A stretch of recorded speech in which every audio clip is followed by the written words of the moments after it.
We're back. You're going to start right away? Yes, I am going to start right away. I just did. It's AI Monday. And man, guys, we're working on the setup, okay? We'll just keep tweaking it. It's fine. We'll get there. We've basically got updates for you today. Quick updates. I've got a couple. Nathan's got a few quick ones. So I think it's going to be a pretty short episode, but just some random little stories and highlights from the very recent past. Should I go first, or should you go first? Back and forth? You do one, yeah. I do one? Probably the other way around, because I think you got an extra one than I do. I have two. Do you I have have two? two. Yeah, I know. That sounds good.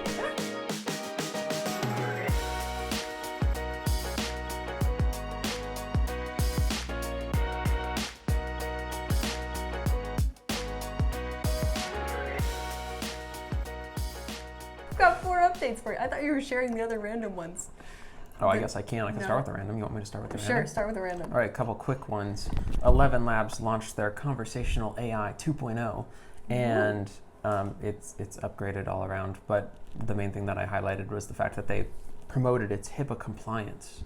And so it's compliant with healthcare organizations, I guess, to use it. And they have business associate agreements that they can do with healthcare providers as well. So I guess you can use it for your healthcare, according to them. I wonder if that's true. Because generally nothing's shady, really HIPAA compliant. You know, you can't put a badge and say, oh, we're HIPAA compliant, because there's always user error, there's always problems that could happen. Yeah, AI is not 100% accurate yet, so yeah, that's really interesting. I wonder how that's going to pan out for them, if people will jump on it and be like, oh, we're using the HIPAA compliant conversational AI, or if... I don't know if it'll look good enough for the government, basically. Yeah. If they'll be like, yeah, no, that doesn't work for us, or not. But anyway, they promoted it. So. And then also Claude has a new voice mode. Okay, well, speaking of Claude, Anthropic did a test with the new Claude for Opus, I think is what it's called. And it was just kind of funny. That was one of my stories that I was looking into, was basically they made it an employee or used by an organization, and they gave it access to all of these emails and told it to do these functions, but it could also access these emails from I think the chief executive officer that we're talking about how it was going to be replaced soon. About how they were going to bring in a new AI model and get rid of this current one. And then it also gave some access to like some shady background stuff that obviously was false about the people who are making these decisions and things. And 84% of the time, the AI panicked and turned around and started blackmailing that person using the information that it had gotten on them into not replacing it. So like trying to save itself by saying, hey, I'm going to release all this stuff about what you did if you try to replace me. Really kind of funny. Yeah, so it was like this little bit of a warning of like, they're like, our AI is so good, it's going to compete with the, the best of the best and the big, and then we still have like these weird kinks to work out, and I guess we got to put in some more safeguards. So let's not give it patient information yet, basically, is what you're saying. Yeah, exactly. Yeah. There were a couple instances where it would just like write these pleading emails to the people in charge or try to save itself in a different way, but most of the time it chose blackmail, which was funny. Probably need to dial it back a little then. Probably, and just some parameters around that. Kind of an interesting little experiment though. Interesting. Okay, well, some reports, speaking of dialing back, Apple may or may not, they have their WWDC 2025 event coming up in like a couple weeks, or a week basically, and reportedly might be pushing off their AI even further, where basically for 2026 they focus more on their new devices, where maybe they have like a flip phone coming out and a slim phone, and there are other things that they're doing, so they want to have just basically a wider variety of phones to choose from, and they might just subtly not really talk about Apple Intelligence, and on top of that they might even rebrand Apple Intelligence and just call it AI, which would also be interesting. So it seems like it's like they failed, and they're just like, okay, we're going to give it another year, we're going to put out new devices. They might update their iOS and make everything look prettier or different, at least, like a lot of organizations are doing right now, and otherwise just cut back from the AI for a bit. So as far as like the upgraded Siri and the ChatGPT competitor and the other things that we're waiting for them to put out might be waiting even longer, and maybe they won't ever come out. You think they just rely on the other AI models on their devices, basically? Do you think that's the right move?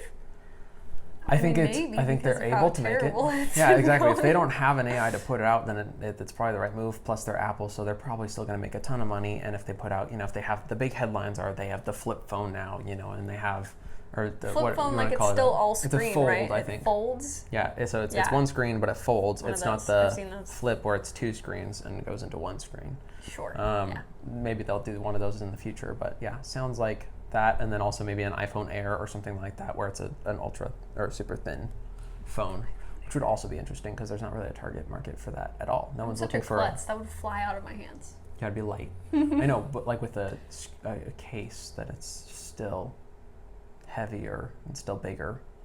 I don't know. That one's got some. I don't know. People don't know who that's for because Sure. it's just like people are looking for a bigger phone with a better battery. And so it's like if you're like, now we can do really good batteries that you can do a slim phone with an equally as good battery, then maybe it's kind of cool.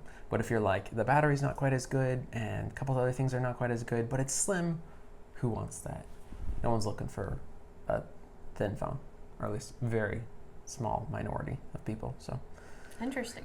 But still, yeah, no, they might whip out some new devices and a new iOS and then just maybe not talk about AI very much. Maybe they're going to rebrand their OS or their operating system and I don't know, just kind of call attention to different things so that they ignore the fact that they're not doing any AI stuff, all the things that they promised, and just kind of dial that back. So don't look forward to more AI, reportedly. We'll see, but they're usually right. So the leaks are usually accurate. Interesting. Mm-hmm. The other random one for me was about hiring. Salesforce bought a company called MoonHub to help use AI in their basically in a recruiting process. MoonHub, I don't know, just little AI company. I was looking at it a little bit, but it was interesting because it will filter through applicants for you. It'll try to decide who's the best fit for the role. I think it can even do the actual hiring for you.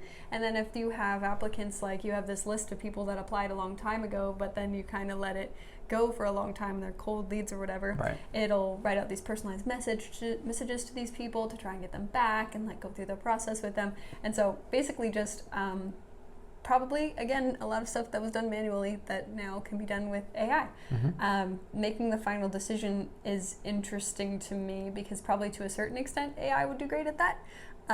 But yeah, I don't know how much that would be adopted. I'd love an AI organizer within Salesforce as far as that goes, because platform's still complicated to use. So you have to kind of become an expert in it. But if AI can make it a lot easier and do a lot of the background stuff for you, that'd be cool. Totally. But if someone just shows up and they're like, oh, I'm the new hire, AI chose me. That would be kind of weird. That would be funny. It would also be interesting too because you'd probably want to start changing your resumes and the way you're submitting to, cater exactly to the AI of using whatever keywords it's looking for or AI will whatever just be experience looking it's over looking for. AI written resumes to see who to hire for the AI role. Yeah, they'll be like, this resume was written so well. They clearly excel. You still have donuts? We have donuts, yes. There were so many donuts. Why are you talking about that? I saw the donuts. I got excited. Well, you can have one later. I don't care. Okay. You want me to go next? Well, yes, because I've said mine too. So you can go next. Fine. Researchers from the University of Geneva oh my gosh, and the isn't University that the of Bern. kingdom from Princess Diaries? I don't know. Okay. Basically, they did a test. They found that ChatGPT and other AI systems beat humans on emotional intelligence tests. I'm not surprised. So, well, why? Because I took a communications class in college, and that class was teaching robots how to be human. And I was so surprised at how people have to learn how to understand how people work. And I know that, but just the bare minimum level is not always there. And so, no, I'm not surprised that the machine had better emotional intelligence. Of course it does. I guess so. I mean, okay, cool. But yeah, no, they listed off all the, the different AI that they used to test and just found that it was way better at the tests. And so also beyond just test taking, ChatGPT 4 also proved that it could quickly create more new and valid questions and assessments to it was I'll complete your test. On top of that, here's another way to test people. And, just started helping them create human emotional intelligence assessments and tests basically. Yeah. So AI was like, here's how you test for these things. Oh yeah, it's gonna have a couple of flukes, but it's gonna be way more consistent than any person. That's what they're trying to train it on so much right now, is just to be able to understand people and to be helpful and to be caring and to, be human. The traits that are eventually going to help it take over the world. Yeah, well, but yeah, totally. Blackmails us all. You weak right, humans. exactly. I know yes, it'll blackmail us. Everything about you.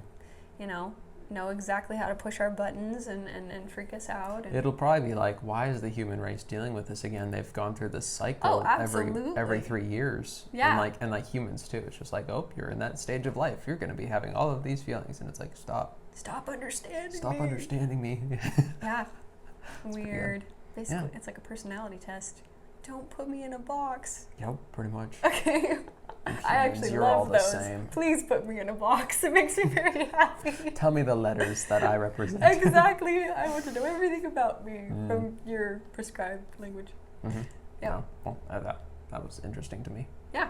So. Well, we both said our two. Yeah, short episode. Last week was like long, so. It was true. That's true. I feel like it's okay. We'll find other interesting things to do and a tripod to hold the phone better. Yeah. Tripod to hold the phone better. Some way to fix the background. I watched a video this week. I was showing you a little bit of it. That video of Do you want to put up anything else on your wall other than the flag? The 21 Pilots flag is fantastic. I gotta come up with. like next to it. No, yeah. But I don't have anything at the moment that I want up there. A bunch of posters. It's weird because this is halfway my kitchen. Well, like what belongs in a kitchen? 21 Pilots flag, obviously, but not just like a poster. But I'll just put up my child's artwork. And that'll be our background. It'll be adorable. Yeah, I don't know. We have a lot of posters that I've got to put up, and I'm like, you could have. Oh, sure. No, I don't want your posters. I don't think. I want to find something. I don't know. We'll figure it out. Anyway, I was mentioning the video where AI reacted to being AI, and that amused me. It was kind of freaky, but just using the new Google tool that you talked about. Everyone's using VO3. Everyone's doing it, and it's. I guess you can get scary. a month for free of Google's subscription, okay. and then after that, it's like $20 a month, kind of like ChatGPT. I'm gonna start fooling old people with it because it's freaky. Yeah. No, I've already started to see ads with just AI people talking. Oh yeah, 100%. It's like that makes sense. I feel like it won't last long because it's like, will that work, or will people do that for a while until it's like, oh wow, that's never worked, and then they just stop. I guess we'll see. All right. Thanks for listening. Right, yeah. Okay, peace. See ya.